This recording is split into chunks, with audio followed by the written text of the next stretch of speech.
Once again welcome back. एक बार फिर से आप सभी का एमडी एजुकेशन में स्वागत है।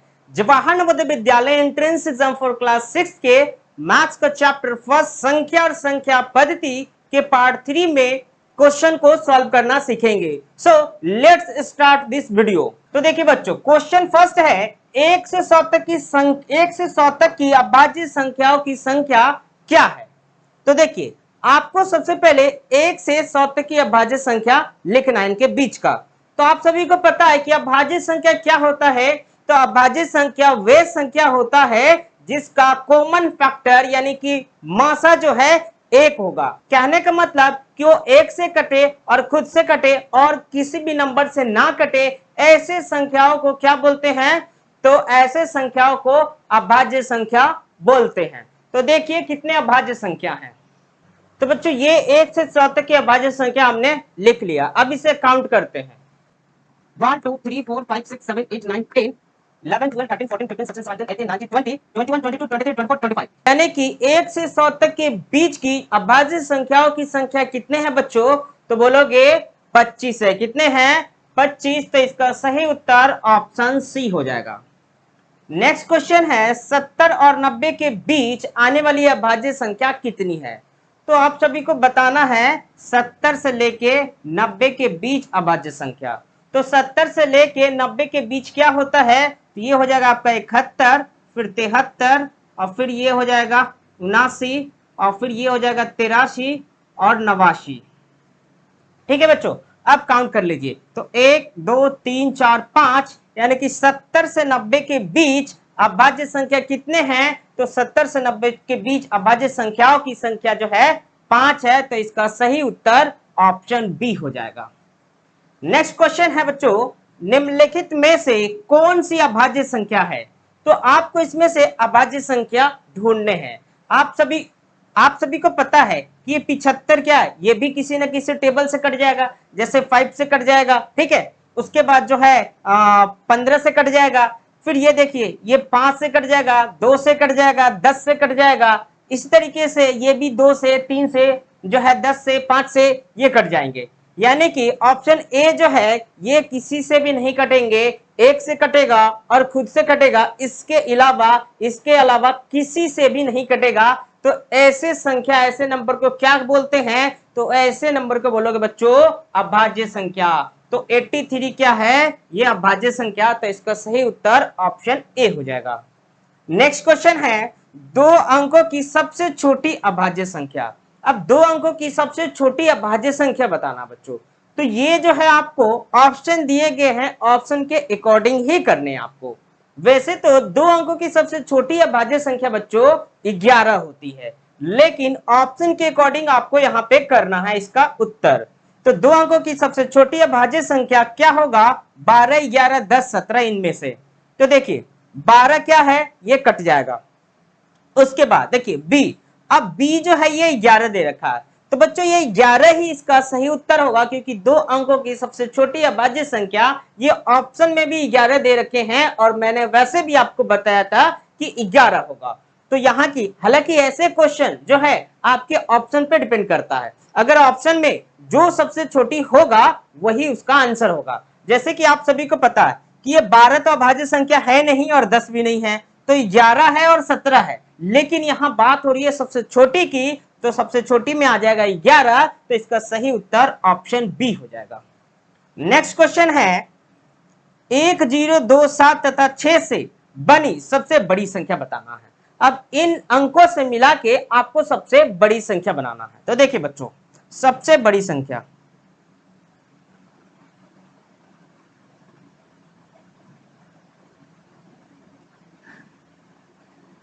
तो सबसे बड़ी संख्या बनाने के लिए क्या करना होगा? जो सबसे बड़ा नंबर होगा, जो लार्ज नंबर होगा, उसे लिखना है।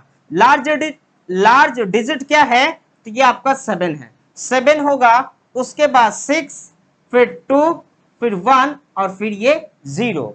यानी कि इन अंकों से बनने वाली सबसे बड़ी संख्या क्या हो गया? तो 7,210 हो जाएगा। तो 76210 देखते हैं ऑप्शन में। 76210 यानी कि option D is a right answer. बच्चों क्वेश्चन नंबर 6 को देखिए। दो अंकों की सबसे छोटी अभाज्य संख्या, दो अंकों की सबसे छोटी अभाज्य संख्या, जैसे कि मैंने आपको बताया था कि दो अंकों का सबसे छोटी अभाज्य संख्या 11 होता है, लेकिन यहाँ पे ऑप्शन के हिसाब से आपको आंसर को टिक करना है।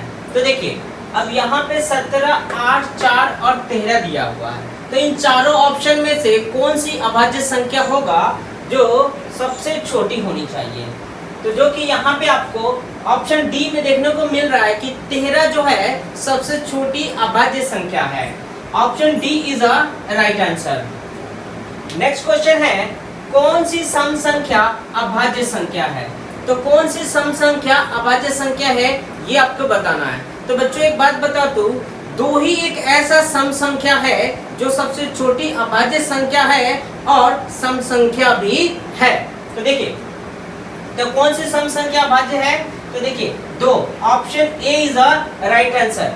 क्वेश्चन नंबर 8 को देखिए, 4 अंकों की वह छोटी से छोटी संख्या बनाओ जिसके सभी अंक सम हो। और 4 अंकों की सबसे छोटी संख्या बनाना है, लेकिन जितने भी अंक होंगे क्या होंगे, सभी के सभी सम होंगे। तो देखिए यहाँ पे ऑप्शन ए जो है इसका सही उत्तर होगा, सभी संख्या क्या है, सम है। क्वेश्चन नंबर 9 को देखिए बच्चों, 4 अंकों की कुल कितनी संख्या बन सकती है। तो 4 अंकों की पूछा गया कुल कितनी संख्या बन सकती है, मैक्सिमम नंबर्स कितने होंगे 4 डिजिट का। ऐसे क्वेश्चन को आप क्या करेंगे, तो देखिए यहाँ पे 4 अंकों की सबसे बड़ी संख्या लिखना है। तो 4 अंकों की बड़ी से बड़ी संख्या क्या हो जाएगा, 4 टाइम 9 हो जाएगा। उसके बाद 3 अंकों की बड़ी से बड़ी संख्या 3 टाइम 9, और इसका अंतर कर देंगे, घटा देंगे, 0 0 0 और 9, यानी कि 9000 जो है इसका सही उत्तर होगा। Option A is a right answer, 9000।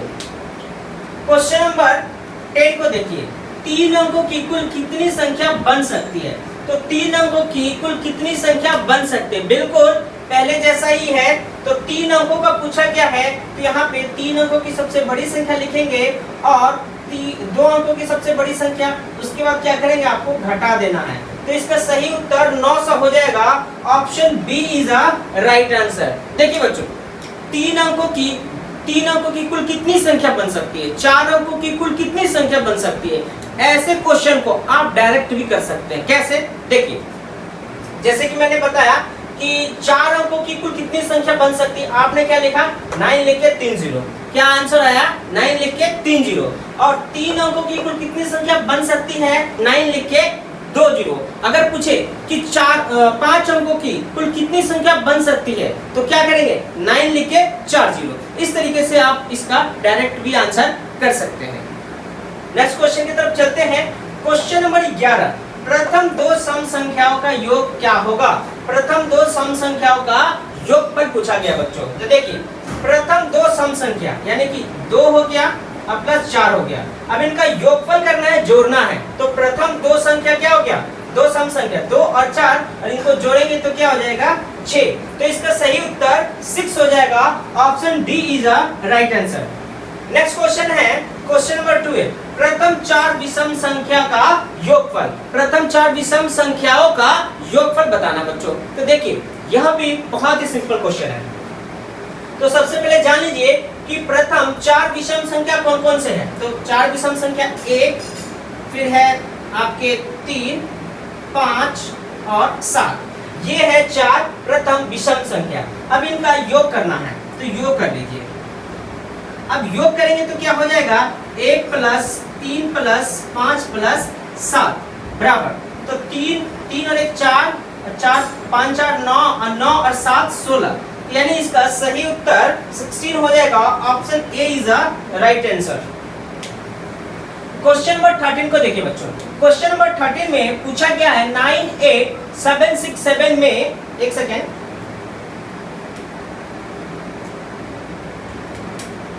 98767 में 8 का स्थानीय मान बताओ। अब 8 का स्थानीय मान बताना बच्चों। तो देखिए 8 का स्थानीय मान तो क्या हो जाएगा, 8 लिख के और 1 2 3 अंक है तो यहाँ पे 3 0 हो जाएगा बच्चों, तो 8000 हो जाएगा। Option A is a right answer. Question number 14 को देखिए बच्चों। 9726 में दहाई का सन्निकट मान क्या होगा। अब सन्निकट मान पूछा गया बच्चों दहाई तक का, दहाई स्थान का सन्निकट मान पूछा गया है। तो इकाई दहाई यानी इसका सन्निकट मान पूछा गया है। तो जैसे ही मैंने बताया था कि सन्निकट मान निकालने के लिए जिसका भी हमें सन्निकट मान निकालना होता है उसके पहले वाला संख्या अगर 5 या 5 से अधिक है तो बाद वाली संख्या में जो है जुड़ जाता है और 5 से कम हो तो फिर नहीं जुड़ता, सेम रहता है। तो देखिए बच्चों, इसके पहले वाला संख्या क्या है 6, यानी कि 5 से अधिक है 6, तो इसमें एक जुड़ जाएगा। तो क्या हो जाएगा ये 6 की जगह पे ये 0 हो जाएगा और फिर 2 में एक जुड़ जाएगा तो 3 और फिर यहाँ पे 7 और यहाँ पे 9, यानी कि 9730 जो है इसका सही उत्तर होगा। Option B is a right answer 9730। Question number 15 को देखिए बच्चों। क्वेश्चन नंबर 15 में क्या पूछा गया है 6 7 4 2 में 7 का अंकित मान बताओ। तो 7 का अंकित मान बताना है बच्चों। तो देखिए अंकित मान जो भी निकालना है जिस भी संख्या का वही उसका अंकित मान होता है। तो 7 का अंकित मान क्या हो जाएगा तो 7 ही हो जाएगा, यानी option A is a right answer. Question number 16 को देखिए बच्चों। प्रथम दो सम तथा विषम संख्याओं का योग निकालना है। अब प्रथम दो सम संख्या, तो प्रथम दो सम संख्या क्या होता है 2 और 4, ठीक है। और विषम संख्या क्या होता है तो 1 और 3। तो इनका योग यानी कि सम प्रथम दो सम संख्या का योग क्या हो जाएगा, ये हो जाएगा 6 और विषम संख्या का योग क्या हो जाएगा 4 हो जाएगा। और जब जोड़ेंगे इन दोनों को तो क्या हो जाएगा 6 4 10, यानी कि इसका सही उत्तर ऑप्शन डी हो जाएगा 10। क्वेश्चन नंबर 17 को देखिए बच्चों। 4 अंकों की बड़ी से बड़ी संख्या हो, यानी कि 4 अंकों की बड़ी से बड़ी संख्या क्या हो जाएगा, क्या होगा। तो देखिए 4 अंकों की बड़ी से बड़ी संख्या क्या होगा 4 टाइम 9 लिख देंगे आप। क्या लिखेंगे 4 टाइम 9, यानी कि option B is a right answer. अगर कोई पूछे कि 3 अंकों की बड़ी से बड़ी संख्या क्या हो जाएगा तो 3 टाइम 9 यानी कि 999 हो जाएगा। अब क्वेश्चन नंबर 18 को देखिए बच्चों। 5 अंकों की छोटी से छोटी संख्या बताओ। अब 5 अंकों की छोटी से छोटी संख्या बताना है। देखिए अब छोटी से छोटी संख्या पूछा जाए तो 5 अंकों का तो 1 लिख के 4 जीरो लगा देना है। अगर 3 अंकों का छोटी से छोटी संख्या पूछा जाए तो 1 लिख के 2 जीरो लगा देंगे, ठीक है बच्चों। तो देखिए अब यहाँ पे 5 अंकों की छोटी से छोटी संख्या पूछा गया है 5 अंकों की, तो क्या करेंगे 1 लिख के 4 जीरो। देखिए 1 2 3 4, यानी option A is a right answer. Question number 19 को देखिए बच्चों। प्रथम एक सम तथा विषम संख्याओं का अंतर क्या होगा। अब देखिए प्रथम एक सम संख्या क्या होता है तो 2 होता है और प्रथम एक विषम संख्या क्या होता है तो 1 होता है। और जब आप इसका अंतर करेंगे तो क्या हो जाएगा बच्चों 2 - 1 यानी कि 1 हो जाएगा। यानी प्रथम एक सम तथा विषम संख्याओं का अंतर क्या हो जाएगा 1, यानी option D is a right answer. अब क्वेश्चन नंबर 20 को देखिए बच्चों। प्रथम दो अभाज्य संख्याओं का योग। अब प्रथम दो अभाज्य संख्या क्या होते हैं तो 2 होता है, उसके बाद क्या होता है तो 3 होता है। अब आपको योग निकालना बच्चों, तो इसका योग करेंगे तो क्या हो जाएगा 2 + 3 क्या हो जाएगा बच्चों 5। तो इसका सही उत्तर ऑप्शन बी हो जाएगा बच्चों, ऑप्शन बी हो जाएगा। बच्चों मेरे द्वारा पढ़ाया गया आपको समझ में आ रहा है तो इस वीडियो को ज्यादा से ज्यादा लाइक कीजिए और अपने दोस्तों के साथ शेयर कीजिए। कोई भी क्वेश्चन में डाउट है, चाहे मैथ्स का हो, रीजनिंग हो, गद्यांश हो, कुछ भी हो, मैथ्स से रिलेटेड हो या रीजनिंग से रिलेटेड हो या कोई भी आपको नवोदय से रिलेटेड कोई भी क्वेरीज या क्वेश्चन है तो आप हमें कमेंट सेक्शन में कमेंट कर सकते हैं। और अभी तक आपने चैनल को सब्सक्राइब नहीं किया है तो सब्सक्राइब कीजिए और साथ ही साथ बेल आइकन बटन को प्रेस कर लीजिए ताकि आने वाले वीडियो का नोटिफिकेशन आपको सबसे पहले मिले। जय हिंद, वंदे मातरम।